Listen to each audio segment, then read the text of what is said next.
بسم اللہ الرحمن الرحیم۔ توسل کا نتیجہ۔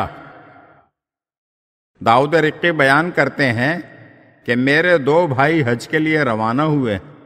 راستے میں میرے ایک بھائی پر پیاس کا غلبہ ہوا۔ اتفاق سے اس وقت ان کے پاس پانی بھی موجود نہ تھا۔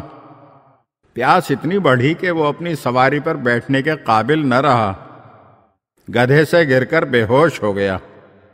میرے دوسرے بھائی نے ادھر ادھر پانی بہت تلاش کیا، لیکن کہیں پانی نہ ملا۔ ہر طرف سے مایوس ہو کر دوسرے بھائی نے 2 رکعت نماز پڑھی اور اللہ تعالیٰ کو محمد و علی کا واسطہ دیا، پھر باری باری ایک ایک امام کا واسطہ دینا شروع کیا۔ آخر میں زمانے کے امام حضرت جعفر صادق علیہ السلام کا بار بار واسطہ دیا اور ان سے متوسل ہوا اور ان کے وسیلے سے دعا کرتا رہا۔ ابھی وہ دعا کر ہی رہا تھا کہ ایک شخص نمودار ہوا اور کہا، تمہارا بھائی زمین پر کیوں لیٹا ہوا ہے؟ اس نے جواب دیا، یہ پیاس کی وجہ سے بے ہوش ہو کر گر پڑا ہے۔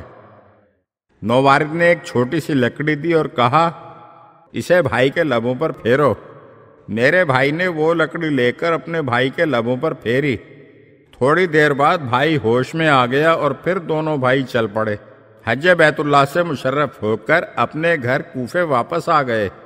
پھر کچھ عرصے بعد میرا ایک بھائی امام جعفر صادق علیہ السلام کی زیارت کے لیے مدینے گیا تو امام عالی مقام نے فرمایا، اپنے بھائی کا حال سناؤ اور یہ بتاؤ کہ وہ لکڑی کہاں ہے؟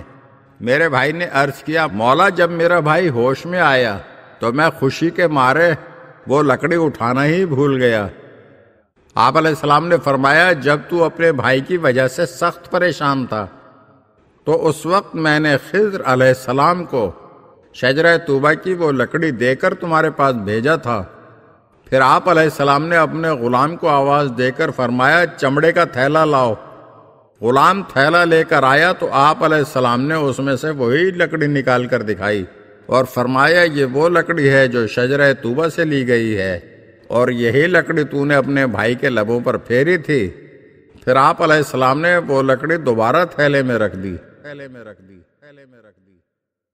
اگر آپ ہمارے چینل کی نئی ویڈیوز دیکھنا چاہتے ہیں تو ہمارے چینل کو سبسکرائب کریں اور گھنٹی کے بٹن کو دبائیے تاکہ ہر آنے والی ویڈیو آپ کو جلد موصول ہو سکے۔ اور ہاں، لائک اور شیئر ضرور کیجیے اور اپنے قیمتی کمنٹ سے ہمیں آگاہ کیجیے۔